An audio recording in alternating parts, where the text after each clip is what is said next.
Mary Ward, scientifique irlandaise, est morte sous les roues d'une voiture à vapeur expérimentale construite par ses cousins le 31 août 1869.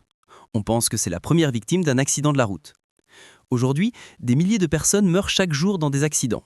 Et jusqu'à ce que les voitures avec des pilotes automatiques remplacent complètement les voitures que nous connaissons, les gens continueront à se séparer de la vie sur les routes. Par conséquent, l'une des principales tâches des constructeurs automobiles est maintenant d'améliorer la sécurité des machines. Chaque modèle mis sur le marché subit des tests de collision qui montrent comment une voiture se comporte dans divers accidents. Mais de tels tests sont venus dans le monde de l'automobile relativement récemment. Aujourd'hui, nous allons parler de la façon dont les crash tests ont évolué. À l'aube de l'industrie automobile, les gens n'ont pratiquement pas pensé à la sécurité des voitures. L'humanité a été aveuglée par le miracle du véhicule automoteur. Et ces quelques personnes qui sont mortes au cours des 10 premières années après la création de la machine à vapeur n'ont joué aucun rôle. Leur mort était considérée comme une blessure professionnelle, car les morts étaient généralement des ingénieurs travaillant sur des voitures. Mais lorsque, dans les années 1890, les voitures sont entrées en grande série, le nombre de victimes sur les routes a commencé à augmenter. En 1899, à New York, le premier cas de mort d'un piéton sous les roues d'une voiture est enregistré. En 1930, la mortalité mondiale atteignait 15,6 personnes par 100 millions de kilomètres, le kilométrage total de toutes les voitures produites à cette époque. C'est dans les années 1930 que les constructeurs automobiles ont sérieusement réfléchi à l'augmentation de la sécurité de leurs produits. Avant ça, la plupart des voitures avaient un panneau avant en métal, une colonne de direction rigide qui ne se pliait pas en cas d'accident, des poignées pointues saillantes, des touches rigides sur la console, d'énormes leviers et des pédales dangereuses pour les pieds. Afin d'étudier le comportement du corps humain lors d'un accident, General Motors a effectué en 1934 le premier test de collision avec un chevauchement artificiel. Avant cela, les constructeurs automobiles cassaient des voitures, sans mannequin, plutôt pour regarder la qualité de construction et de quels tests n'ont pas été enregistrés. Les voitures se sont écrasées contre les murs, les unes contre les autres, les ont écrasées dans des camions et tout autre obstacle. Jusqu'en 1934, on pensait que plus la voiture était solide, plus elle était sûre pour le conducteur et les passagers. Mais après les premiers tests de collision avec des mannequins, les ingénieurs de GM ont conclu que la voiture ne devrait pas avoir une structure rigide, car la carrosserie robuste et non rigide transmet la force d'impact à l'habitacle. Les experts qui ont étudié les crash tests ont déclaré « la voiture doit nécessairement avoir des zones froissées ». En outre, il a été conclu que le volant et les pédales de la voiture devaient être conçus de manière à ne pas blesser le conducteur en cas de collision frontale. Dans les années 1930, la biomécanique en était encore à ses balbutiements, de sorte que les mannequins en plastique utilisés dans les premiers tests de collision ont rapidement été jugés inefficaces pour la collecte de données. Après beaucoup de discussions et de controverses, Détroit a conclu que sur les sièges des voitures cassées dans les tests de collision, il est nécessaire d'asseoir des cadavres humains. C'était un nouveau chapitre de la recherche sur la sécurité automobile.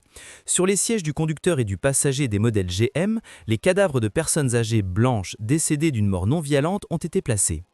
Les cadavres étaient parfaits pour les crash tests. Ils étaient faciles à étudier en corrigeant les déchirures, les fractures osseuses, etc. La taille et le poids des corps étaient aussi proches que possible des personnes vivantes. On croit qu'un cadavre qui a participé à un crash test a sauvé environ 8,5 des milliers de personnes chaque année. Dans les années 1930-40, les constructeurs américains ont développé des voitures en s'appuyant sur les résultats de l'enquête sur les cadavres. Et c'était efficace. Après 1950, le nombre de modèles produits a considérablement augmenté. Les constructeurs automobiles ont commencé à penser que les cadavres humains ne sont pas la meilleure option pour les tests de collision. Et ce n'est même pas dans les aspects esthétiques ou moraux. Comme mentionné ci-dessus, les producteurs ont utilisé des cadavres de blancs adultes décédés d'une mort non violente. Dans 90% des cas, c'étaient des personnes âgées. De tels tests n'ont pas montré comment les passagers, enfants ou personnes d'autres complexions, se comportent lors d'un accident. En outre, les corps humains étaient jetables. Les cadavres ne pouvaient être utilisés pour deux tests de collision différents. Vers les années 1960, les fabricants ont commencé à utiliser des porcs anesthésiés comme mannequins. La structure interne de ces animaux est aussi similaire que possible à la nôtre. En outre, le cochon était simplement placé en position assise. L'utilisation d'animaux a considérablement accéléré le développement de systèmes de sécurité passifs. Ce sont les porcs qui ont apporté à nos voitures des colonnes de direction pliantes, un panneau avant résistant aux blessures, un rétroviseur intérieur ne blessant pas la tête lors d'un accident et d'autres éléments. L'utilisation de cadavres humains dans les crash tests a provoqué le mécontentement de nombreuses organisations religieuses, mais après avoir placé un cochon derrière le volant, les opposants à de tels tests sont devenus encore plus nombreux. Le principal critique était la Société pour la protection des animaux ASPCA. Et malgré le fait que la structure des pores est similaire à celle de l'homme, de tels tests de collision n'ont toujours pas fourni de données précises sur la sécurité des machines. Dans les années 1970, plusieurs entreprises américaines ont commencé à développer activement une nouvelle génération de mannequins humains qui reproduisent aussi précisément que possible les caractéristiques anatomiques des personnes. La première génération de mannequins, appelée hybride, n'était absolument pas adaptée à l'étude des résultats des tests de collision. En 1972, le mannequin hybride 2 a été présenté aux États-Unis, qui possédait une colonne vertébrale et des articulations du genou et des épaules proches de l'homme. La nouvelle génération de mannequins a été approuvée la première fois par l'Institut fédéral américain de sécurité des voitures à moteur. Les fabricants ont assis dans leurs voitures des cadavres de personnes ou de porcs et les ont écrasés comme bon leur semble. En outre, les employés des entreprises se sont rendus sur les lieux des accidents réels dans lesquels les personnes ont été tuées et ont examiné les cadavres avec la police et les médecins. Mais en 1973, la National Highway Traffic Safety Association des États-Unis a mis en place ces règles pour les tests de collision. Ensuite, les fabricants ont commencé à passer des porcs aux mannequins hybrides 2. Mais cela ne signifie pas que les entreprises ont cessé d'utiliser des animaux. Le dernier cochon au volant d'une voiture Chevrolet était assis en 1993. Jusqu'en 1976, les entreprises enquêtaient exclusivement sur les blessures des adultes. Tout a changé après la démonstration du mannequin hybride 3 aux États-Unis. Pas même un mannequin, mais toute une famille de mannequins. Les mannequins étaient très chers. Le coût des adultes, avec tous les capteurs, dépasse le plus souvent 100 000 $. Il y a des copies et 400 000. Certes, après le test, il était possible de ne pas acheter un nouveau mannequin, mais de remplacer les pièces endommagées. Comme vous pouvez le constater, les crash tests ont eu leur développement aux États-Unis. Les Américains ont devancé les autres pays de 20 ans dans cette direction. Volvo a été la première entreprise européenne à commencer activement à vérifier la sécurité de ses voitures. Dans les années 1950, le fabricant suédois, à la suite d'une série de tests de collision, est passé à l'utilisation de ceintures de sécurité efficaces à 3 points. Au Japon, les premiers tests de collision sont enregistrés dans les années 1960. Ils ont été effectués par la jeune société Subaru. D'ailleurs, ce sont les Japonais qui ont d'abord pensé aux mannequins piétons.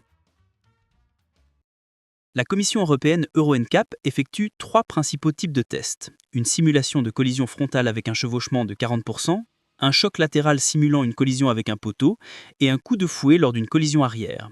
Il y a encore des tests supplémentaires de système de sécurité, des tests de retournement de voiture, des tests avec des mannequins piétons, etc. Ces dernières années, dans le monde, on commençait à effectuer plus souvent des tests de collision de moto. Ils sont différents de l'automobile. Après la simulation de collision, le casque et le guidon du deux roues sont principalement étudiés. Maintenant, les fabricants de matériel de moto travaillent activement à l'amélioration des airbags pour les motos. Ce sera une nouvelle étape dans l'histoire des crash tests de véhicules à deux roues. Les fabricants ont commencé à travailler plus, non pas pour que la voiture se comporte bien lors de l'accident, mais pour qu'il soit possible d'éviter l'accident. Aujourd'hui, toutes les voitures vendues en Europe doivent avoir des systèmes ABS et ESP dans l'équipement de base. Il est également nécessaire d'avoir 2 airbags, une colonne de direction à l'épreuve des blessures, etc. À l'avenir, il y aura de nouvelles exigences pour les systèmes de sécurité actifs et passifs. Mais le sauvetage des noyades est l'œuvre des noyades elles-mêmes, de sorte que le système de sécurité principal est dans la tête du conducteur.